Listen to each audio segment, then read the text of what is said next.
சில பேர்கிட்ட தேவையில்லாம வீண் விவாதம் செய்கிறத விட, ஆமாம் அப்படிதான் நீங்கள் சொல்கிறது சரிதான்னு அமைதியாக விலகி செல்றது எவ்வளவோ மேல்.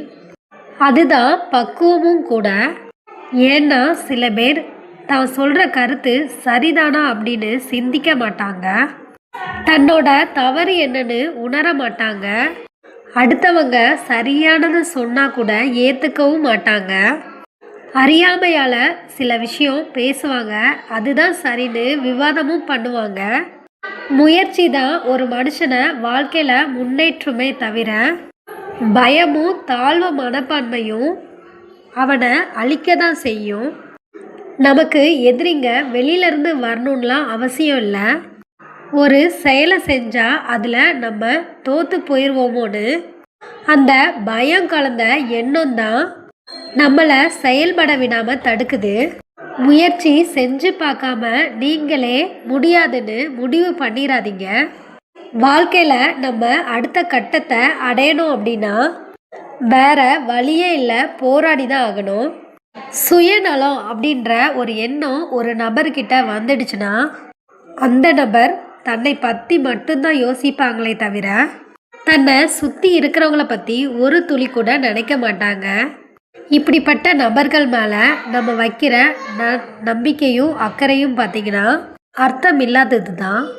ஏன்னா இதெல்லாம் அவங்க பெருசுப்படுத்தவும் மாட்டாங்க. அதையே மற்றவங்க கிட்ட வெளிப்படுத்தணும்னு நினைக்கவும் மாட்டாங்க.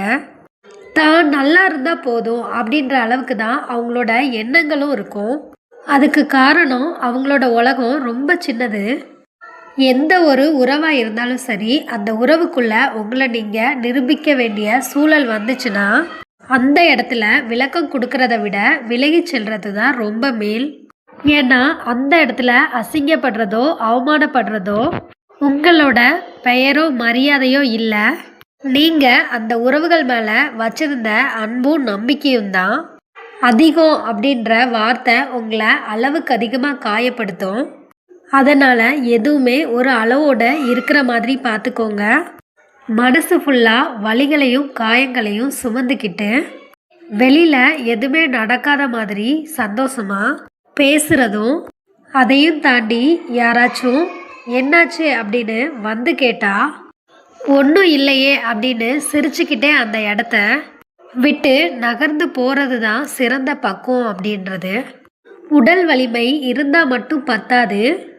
நம்மளோட முழுசான வாழ்க்கையை வாழ்கிறதுக்கு நம்மளோட மன வலிமை அப்படின்றதும் ரொம்ப அவசியமாக தான் இருக்குது.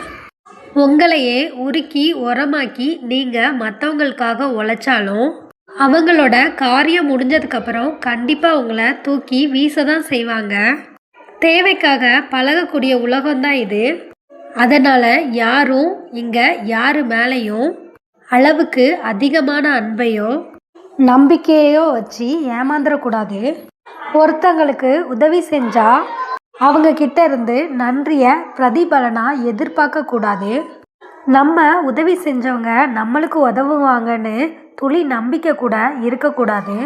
ஞாபகம் இருக்கட்டும், உங்களோட வாழ்க்கையில் பிரச்சனையை தீர்க்கிற மனுஷங்களை விடவும் அந்த பிரச்சனையை ரசிக்கக்கூடிய மனுஷங்களே அதிகம். ஸோ நீங்கள் தான் கொஞ்சம் கவனமாக இருக்கணும். வெளியே இருந்து பார்க்குறவங்க 1000 சொல்வாங்க, ஆனால் நம்மளுக்கு மட்டும்தான் தெரியும் எவ்வளோ கஷ்ட நஷ்டங்களை சுமந்துக்கிட்டு இந்த வாழ்க்கையை போராடி நம்ம வாழ்ந்துக்கிட்டு இருக்கோம் அப்படின்னு. எந்த ஒரு கஷ்டமும் இல்லாமல் தான் உண்டு தான் வேலை உண்டுன்னு வாழ்கிற நபருக்கும் எல்லா கஷ்டங்களையும் தோளில் போட்டுக்கிட்டு தன்னோட குடும்பத்துக்காக தன்னோட ஆசைகள் எல்லாத்தையும் மூட்டை கட்டி ஓரமாக வச்சுட்டு குடும்பம்தான் தன்னோட உலகம் அப்படின்னு வாழக்கூடிய மனுஷங்களுக்கும் நிறைய வித்தியாசம் உண்டு. அடுத்தவங்களோட வழியை கொஞ்சம் கூட புரிஞ்சிக்காம நம்மளை பற்றி பழி சொல்ல தெரிஞ்சவங்களுக்கு நம்ம வாழ்கிறதுக்கான வழிகளை சொல்ல தெரியாது. ஒரு வேளை சொல்ல தெரிஞ்சால் கூட அதை சொல்கிறதுக்கு அவங்களுக்கு மனம் இருக்காது. உங்களை தொலைச்ச உறவுகளை எப்போவுமே தேடாதீங்க. உங்களை தேடி வந்த உறவுகளை எப்போதுமே தொலைச்சிடாதீங்க. நேரான பாதையாக இருந்தாலும் கூட பள்ளம் மேடை தாண்டி தான் ஆகணும். அதே மாதிரி நேர்மையானவங்களா நீங்கள் இருந்தால் கூட துன்பங்களையும் கவலைகளையும் தாண்டி தான் வாழணும். யார் நம்மளை எந்த தூரத்தில் வச்சு பழகுறாங்களோ அதே தூரத்துல இருந்து வாழ பழகுறது தான் அழகு. அதுதான் கண்ணியமும் கூட. அன்பானவங்களை விட்டு அதிக தூரம் போயிடாதீங்க. திரும்ப வர்றதுக்கு வசதியும் வழியும் கூட இருக்கும். கண்டிப்பா ஒரு நாள் கிடைக்கவும் செய்யும். ஆனா வாழ்றதுக்கு வாழ்க்கையும் காலமும் கண்டிப்பா இருக்காது. சில பேர்கிட்ட தேவையில்லாம